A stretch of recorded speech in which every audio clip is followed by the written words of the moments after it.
샬롬 샬롬 샬롬 샬롬 샬롬 샬롬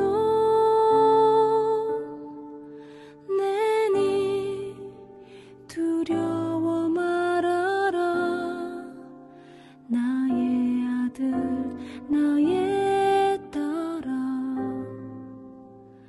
안심하라 샬롬 샬롬 샬롬 샬롬 샬롬 샬롬 나의 평안을 주노라 세상과는 다른 평안 두려워 마라 샬롬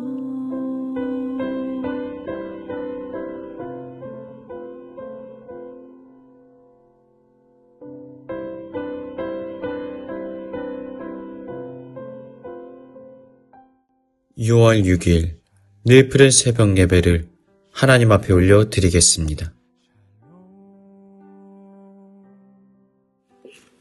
네, 오늘 민수기 33장의 말씀으로 함께 말씀의 은혜 나누기를 원합니다. 오늘 이 새벽의 자리에 나오신 여러분의 심령 가운데 광야 같은 세상을 이기게 하시는 하나님의 크신 은혜가 임하시길 축복합니다. 우리가 성경을 읽다 보면 가끔 우리의 인내심을 시험하는 구절들을 만나게 될 때가 있습니다. 이게 무슨 내용이지? 읽다 보면 그래요. 낳고 이런 내용이 반복되는 족보 이야기를 우리가 읽을 때도 있습니다. 또 오늘 우리가 읽은 민수기 33장에서는 어떤 내용이 나와요?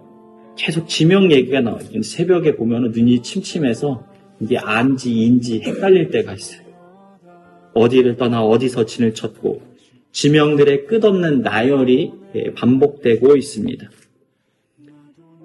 본문 1절부터 49절까지 보면요. 몇 곳이 나오냐면요. 제가 세봤습니다.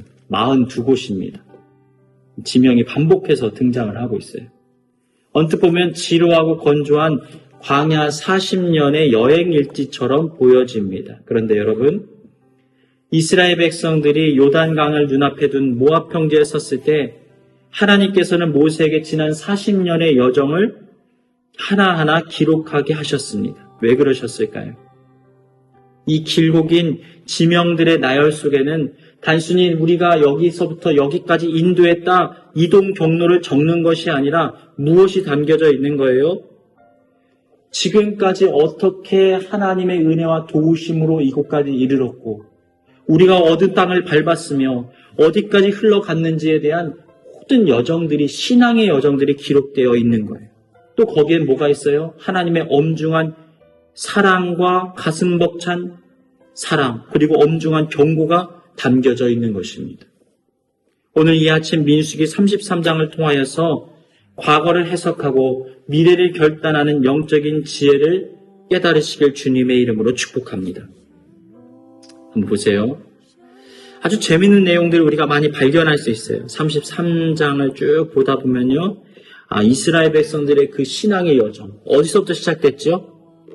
애굽에서부터 출애굽부터 시작한 여정들이 쫙 그려져 있는 거예요. 그러니까 쉽게 말하면 마치 지도상에다가 표시를 하는 거예요.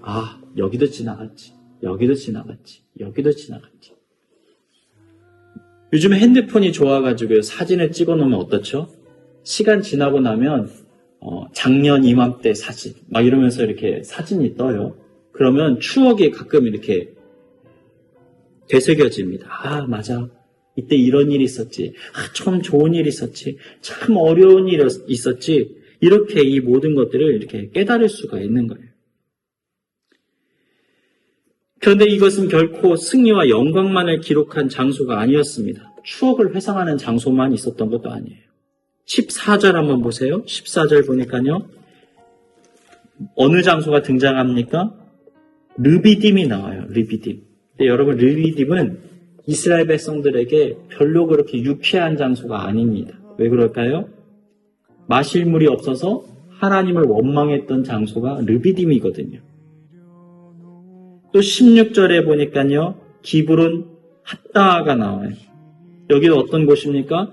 고기가 먹고 싶다고 막 하나님 앞에 떼를 부렸던 장소예요. 그래서 많은 사람들이 심판을 받아 죽었던 장소가 바로 이곳입니다. 또 36절에 보니까 뭐라고 되어 있습니까? 가데스가 나옵니다. 가데스. 하나님의 약속을 믿지 못하고 통곡하면서 반역했던 장소가 바로 이곳입니다. 그러니까 좋은 은혜의 장소도 있지만 이 지명들 하나하나가 이스라엘 백성들의 약한 모습이자 불순종과 반역의 뼈아픈 흑역사를 담고 있었다라는 거예요.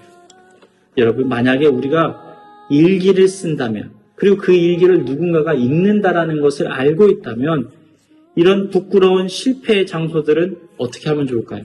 다 지워버리고 빼버리면 좋을 것 같아요.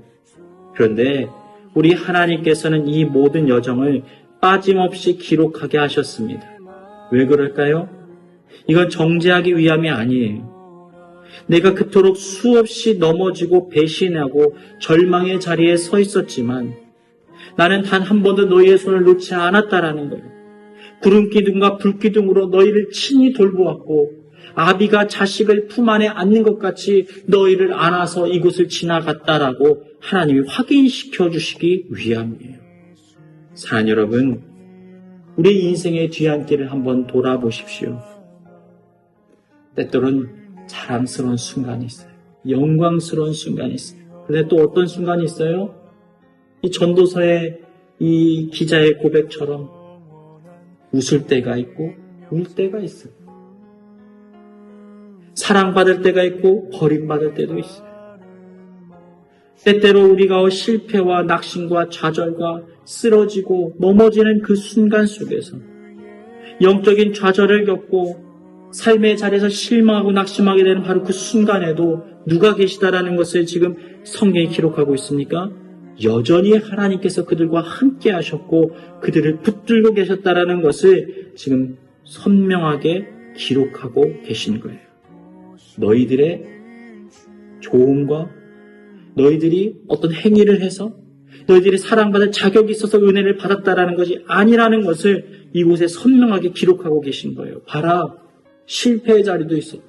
넘어짐의 자리도 있었다. 낙심의 자리도 있었다. 배신의 자리도 있었다. 그러나 이 모든 것은 내 안에 있다. 나는 너희를 결코 버리지 않고 포기하지 않을 거야. 사랑하는 여러분, 하나님 안에 있으면 모든 것이 은혜의 진영이 됩니다. 과거의 실패에 더 이상 매여 있지 마십시오. 42번의 진을 치고 떠나는 동안 이스라엘 백성들의 끝까지 지키시고 인도하신 하나님을 향한 감사와 찬양을 회복하시길 주님의 이름으로 축복합니다. 자, 그리고 이제 50절부터 말씀을 한번 살펴보십시오. 우리가 여기는 읽지는 않았는데요. 이 가나안 땅을 제비 뽑아 나누다 라는 내용으로 또 나옵니다. 과거의 은혜를 기억하게 하신 하나님께서는 이제 50절부터 이스라엘의 시선을 미래로 향하여 들게 하십니다. 그러니까 요단강을 건너서 가나안 땅을 향하게 하시는 거예요. 그러면서 아주 단호하게 명령을 내리고 계십니다. 52절 말씀입니다. 52절 한번 읽어볼까요? 52절 시작.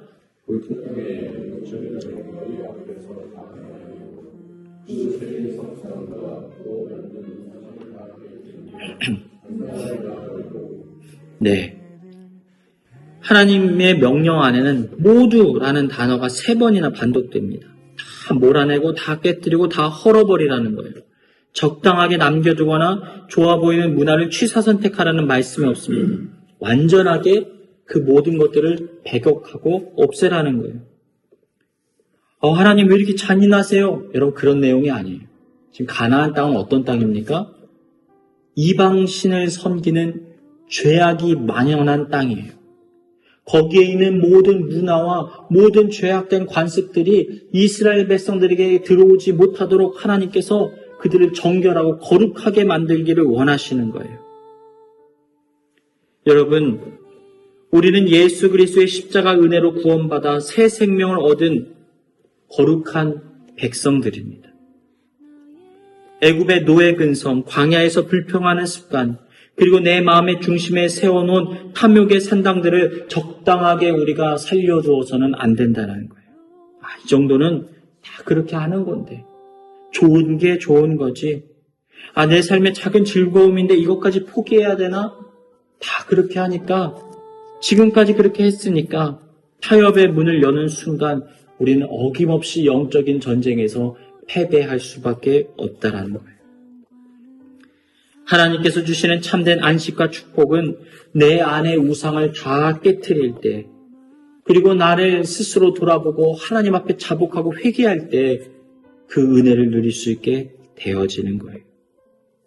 근데 여러분, 만약 하나님의 명령을 저버리고 적당하게 이 죄와 동거하는 삶을 살아가게 되면 어떤 일이 벌어지게 될까요? 엄중하게 경고하는 말씀이 55절에 등장합니다. 한번 읽어볼까요? 55절 시작. 너희가 만일 그 땅의 원주민을 너희 앞에서 몰아내지 아니하면 너희가 남겨둔 자들이 너희의 눈에 가시와 너희의 옆구리를 찌르는 것이 되어 너희가 거주하는 땅에서 너희를 괴롭히게 할 것이요. 여러분, 눈에 작은 티끌만 들어가도요, 눈을 뜰 수가 없고 너무 고통스럽습니다. 여러분, 옆구리에 날카로운 가시가 박혀 있으면요, 어떨까요? 숨을 쉴 때마다 고통스러워. 하나님께서 지금 이렇게 경고하시는 거예요. 네가 불쌍히 여기고 네가 즐기기 위해 네가 적당하게 타협한 작은 죄가 결국은 너의 영적인 눈을 멀게 할 것이고 평생 네 삶을 찔러서 피 흘리게 하는 고통의 근원이 될 것이다. 여러분, 실제로 이스라엘 역사는 이 말씀 그대로 이루어졌습니다. 그들은 철병거가 두려워서 노동력으로 써먹기 위해서 가나안 족속들을 살려두었습니다. 어떤 일이 벌어집니까? 이 남겨진 자들에 의하여서 그 모든 우상적인 문화가, 그 세속의 문화가, 또 죄악의 문화가 이스라엘을 서서히 병들게 했고 결국은 그들이 나라를 잃고 바벨론의 포로로 끌려가는 끔찍한 고통을 겪게 되었습니다. 여러분, 우리 안에 둥지를 틀고 있는 은밀한 죄를 이제는 없이 해야 돼요. 고집, 미움, 세속적인 가치관을 향하여 영적인 칼을 빼어들어야 합니다. 이 정도는 수용할 수 있어. 이 정도는 내가 통제할 수 있어. 라는 교만을 우리는 내려놓아야 돼요. 여러분, 죄는 결코 길들여지는 것이 아닙니다. 말씀의 불로, 성령의 검으로 내 안에 잔존하고 있는 가나안의 흔적들을 온전히 도려낼 수 있을 때 우리는 거룩한 백성으로 하나님의 은혜와 능력을 힘입어 오늘을 살아갈 수 있게 되어지는 거예요. 사랑하는 여러분, 우리의 인생의 여정은 여전히 진행 중에 있어요. 여러분, 이 이스라엘 백성들의 이 행진을 한번 보십시오. 신앙의 로드맵처럼 한번 삼아보세요. 여러분, 어디에 머물고 계십니까?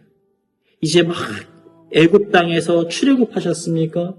아니면 르비딤 광야에서 목이 마르다고 불평하는 상황 가운데 놓여 있습니까? 아니면 하나님께서 신실한 응답을 하셔서 만나와 메추라기로 반석에서 물을 내심으로 먹고 배부르며 하나님의 은혜를 치움받으며 지금 그 길을 걸어가고 계십니까? 여러분, 지금 어디에 계십니까? 지금 이러한 상황 속에서 우리는 무엇을 하며 삶을 살아가야 됩니까? 하나님은 우리에게 분명히 요구하세요. 과거에 너의 삶을 이끄셨던 하나님을 기억하라는 거예요. 그리고 미래를 향하여서 그 신실한 하나님과 함께 동행하기 위하여 너의 안에 있는 모든 죄를 끊어내라고 말씀하십니다. 사랑하는 여러분, 오늘 하루 주님 앞에 나아가십시오. 지금껏 일하셨던 하나님 앞에 감사의 고백을 회복하십시오. 그리고 우리의 삶을 이끄시는 그 하나님과 동행하기 위하여 모든 죄악을 벗어 던지는 복된 은혜를 살아가시길 주님의 이름으로 축원합니다. 교회 주신 공동의 기도 제목을 가지고 다 같이 기도합니다. 세상의 헛된 성공과 쾌락으로 영혼의 빈자리를 채우려 했던 어리석음을 회개하오니 내 영혼을 병든게 하는 세상의 식탁에서 온전히 돌이키게 하여 주옵소서. 십자가의 은혜가 아니면 단 한순간도 살 수 없음을 깨닫고 신의 물을 찾는 사슴처럼 오직 예수 그리스도의 의만을 타는 목마름으로 갈망하게 하여 주옵소서. 생명수 되시는 주님께서 부어주시는 참된 배부름을 누리며 세상의 어떤 결핍 속에서도 흔들리지 않는 하늘의 평안과 기쁨으로 살아가게 하여 주옵소서. 다 같이 기도하시겠습니다.